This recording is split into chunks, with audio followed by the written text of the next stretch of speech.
নমস্কার বন্ধুরা, food point of দীপিকায় আপনাদের সকলকে স্বাগত। আমার আজকের রেসিপি শীতকালের স্পেশাল মেথির পরোটা। চলুন তাহলে রেসিপিটা শুরু করা যাক। মেথির পরোটা বানানোর জন্য এখানে আমি একটা মিক্সিং বোল নিয়ে নিয়েছি, আর তার মধ্যে দিয়ে দিচ্ছি মেজারিং কাপের 2.5 কাপ পরিমাণ, অর্থাৎ প্রায় 500 গ্রাম পরিমাণ ময়দা। আপনারা এটা আটা দিয়েও বানিয়ে নিতে পারেন। এইবার দিয়ে দিচ্ছি 1 চা চামচ পরিমাণ লবণ, দিয়ে দিচ্ছি একই চামচে 2 চা চামচ পরিমাণ চিনি, 1 চা চামচ পরিমাণ চিলি ফ্লেক্স, 1 চা চামচ পরিমাণ আজওয়াইন বা জোয়ান। জোয়ানটাকে হাতে নিয়ে একটু রগড়ে দিয়ে দেব, এতে করে স্মেলটা খুব তাড়াতাড়ি স্প্রেড করে যায়। দিয়ে দিচ্ছি 1 চা চামচ পরিমাণ আদা বাটা। এইবার দিয়ে দিচ্ছি 5 টেবিল চামচ পরিমাণ রিফাইন্ড অয়েল।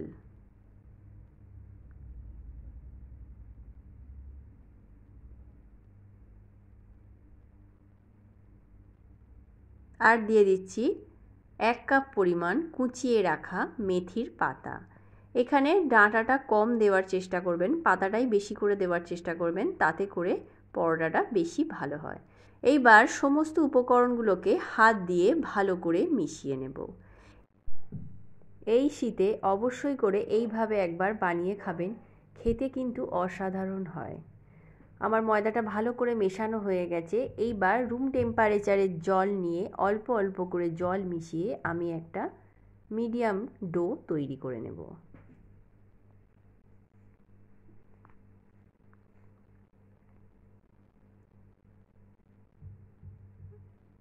জলটা একটু বুঝে ব্যবহার করতে হবে, কারণ শাকের মধ্যে লবণ দেওয়া আছে, শাক থেকে একটু জল ছাড়বে, তাই খুব ভালো করে জলটা বুঝে ব্যবহার করে একটা ডো তৈরি করে নিয়েছি। দেখুন ডোটা আমার রেডি হয়ে গেছে। খুব নরমও না, আবার খুব শক্তও না। এই অবস্থায় এটাকে আমি ঢেকে 30 মিনিটের জন্য রেস্টে রেখে দেব। ফিরে আসছি 30 মিনিট পর। 30 মিনিট পর ময়দাটা আমার অনেকটাই রেস্ট হয়ে গেছে। এইবার খুব ভালো করে আরও একবার হাত দিয়ে চেপে চেপে মেখে এটা থেকে আমি বড় বড় লেচি কেটে নেব।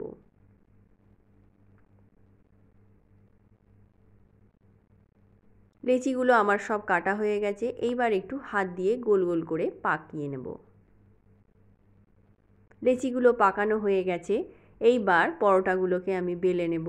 তার জন্য এখানে আমি নিয়ে নিয়েছি একটা বেলন চাকি, এবং তার মধ্যে কিছুটা পরিমাণ ময়দা ছড়িয়ে আমি পরোটাগুলোকে গোল গোল করে বেলে নেব।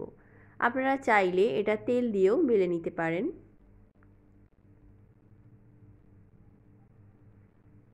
দেখুন একটা পরোটা আমার বেলা হয়ে গেছে। আমি আরও একটা পরোটা বেলে নিচ্ছি।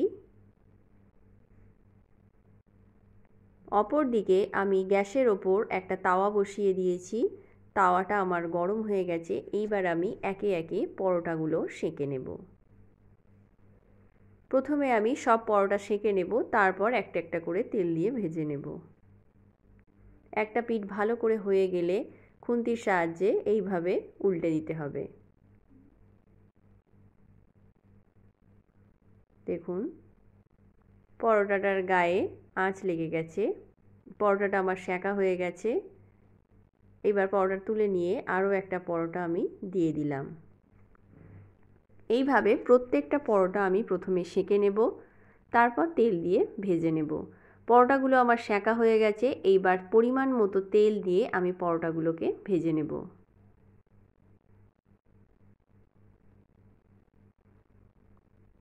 এইভাবে দুটো জিনিসের সাহায্যে ঘুরিয়ে ঘুরিয়ে তেলটাকে ভালো করে লাগিয়ে পরোটাটাকে ভেজে নেব। এইভাবে বাড়িতে অবশ্যই করে একবার ট্রাই করে দেখবেন। একটা পরোটা আমার ভাজা হয়ে গেছে। আরও একটা পরোটা আমি ঠিক একই পদ্ধতিতে ভেজে নেব।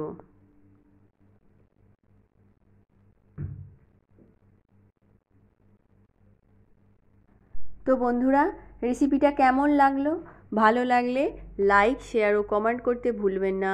আর আমার চ্যানেলে নতুন বন্ধু হয়ে থাকলে চ্যানেলটা সাবস্ক্রাইব করার অনুরোধ রইল। পাশে থাকা বেল আইকনটা প্রেস করে দেবেন, যাতে করে আমি চ্যানেলে নতুন কোনো ভিডিও দিলে তার আপডেট আপনি পেতে পারেন।